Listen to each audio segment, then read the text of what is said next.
पति अभी नहा ही रहा था कि तभी फोन पर मैसेज टोन बजी। पत्नी मोबाइल के पास में ही खड़ी थी। उसका ध्यान फोन की तरफ गया। उसने सहज ही फोन उठाकर मैसेज पढ़ा।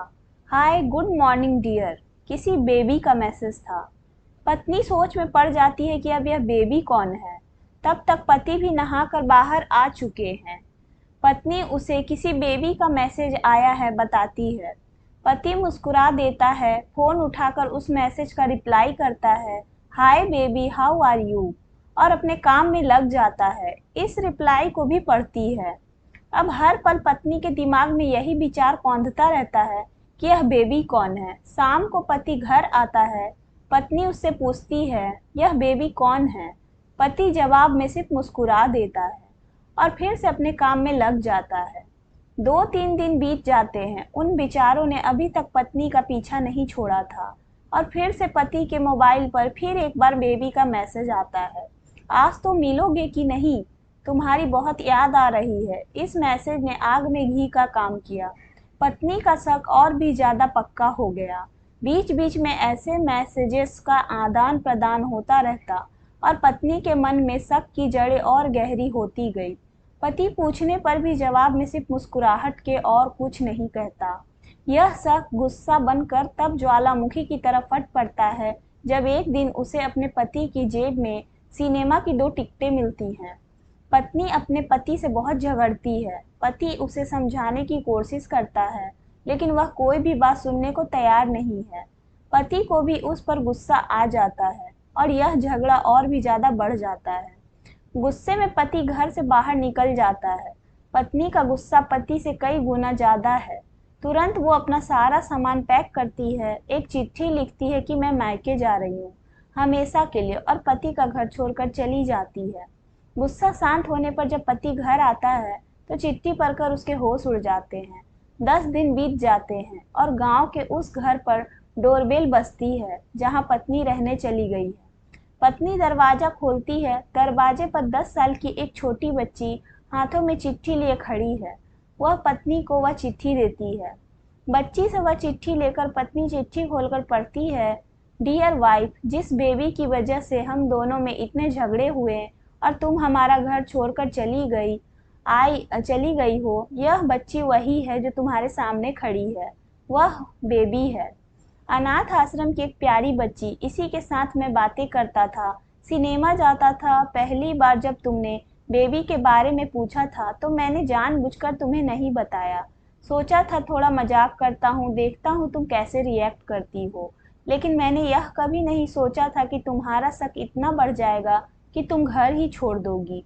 हाँ, सबसे जरूरी बात यह है कि बेबी वह किसी और की नहीं बल्कि तुम्हारी ही बेटी है। रुको, अपने आप को संभालो और आगे की बात ध्यान से पढ़ो। हमारे शादी के 2 साल पहले की यह बात है। तुम अपने कॉलेज के लास्ट ईयर में थी। तुम्हारे प्रोफेसर ने नोट्स लेने के बहाने तुम्हें बुलाया था और तुम्हें चाय में इन नशीली दवा खिलाकर न करने वाला काम किया था। इसमें तुम्हारी कोई गलती नहीं थी, लेकिन कुदरत ने अपना काम किया और तुम्हारे पेट में इस बेबी को डाल दिया। काफी प्रयास करने पर भी अबॉर्शन नहीं हुआ तो तुम्हारे घर वालों ने समाज के डर से तुम्हें 6 महीने तक घर में ही रखा। तुम्हारे पिताजी खुद एक डॉक्टर हैं, इसलिए यह बिन मांगा बच्चा बड़ी आसानी से बिना किसी को कानो कान खबर हुए इस दुनिया में आया। भविष्य में तुम्हारी शादीशुदा जिंदगी में कोई प्रॉब्लम ना हो, इसलिए तुम्हारे पिता ने इस बच्चे को गांव के एक अनाथ आश्रम में छोड़ दिया।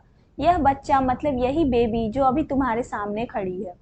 अगर अभी भी विश्वास नहीं हो रहा है तो इस बच्ची के गाल पर का वो तिल देख लो जो तुमने शायद उसे आखिरी बार रोते हुए देखा होगा, या फिर अपने पिताजी से पूछ लो। पत्नी जल्दी से उस बच्ची को पास में लेकर उसके गालों का तिल देखती है। उसका मन भर आता है, उसकी आंखों में आंसू आ जाते हैं, लेकिन अभी भी चिट्ठी बाकी है, इसलिए वह आगे पढ़ती है। मुझे पता है अभी भी तुम्हारे मन में यह सवाल उठ रहा होगा कि यह सब मुझे कैसे पता। तुम्हें बता दूं कि यह सब तुम्हारे खुद के पिता ने ही अपने मन में उठ रहे पश्चाताप को शांत करने के लिए शादी के 1 महीने पहले मुझसे मिलकर सारी बातें मुझे बताई थी। उन्होंने यह भी कहा था कि अगर मैं चाहूँ तो शादी से इनकार कर सकता हूँ। मैंने तो स्वीकार किया क्योंकि इस पूरी घटना में तुम्हारी कोई भी गलती नहीं थी और हमारी शादी हो गई। तुमने मुझे बहुत प्यार दिया, लेकिन तुम्हारे पिता से बेबी के बारे में जानने के बाद मैं उसे मिले बिना नहीं रह पाया। मैं बीच बीच में उससे मिलता था। उससे मिलना, उसके साथ समय बिताना मुझे बहुत अच्छा लगता था। कितनी प्यारी बच्ची बिना किसी गलती के क्यों सजा भुगते। बस इसलिए मैं उसे थोड़ी सी खुशी देने की कोशिश करता था। बस मुझे इतना ही कहना था। अब अगर तुम फिर से घर आकर मेरे साथ रहना चाहो तो सिर्फ तुम तभी गैलरी में आ जाओ, तुम्हारा और सिर्फ तुम्हारा डियर पति। बिना एक क्षण की भी देरी के पत्नी दौड़ कर गैलरी में पहुंची और रास्ते पर उसका पति एल खड़ा था, उसके चेहरे पर मुस्कान की, पत्नी की आंखों में आंसू के पूरक।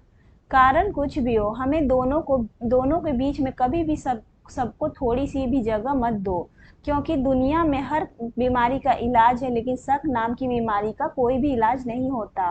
मन शांत रखो, जो भी मन में आए एक दूसरे को बताओ। आशा करती हूँ पति पत्नी की यह कहानी आपको अच्छी लगी होगी। इसी तरह की कहानी को सुनने के लिए मेरे चैनल को सब्सक्राइब जरूर कर लें। धन्यवाद।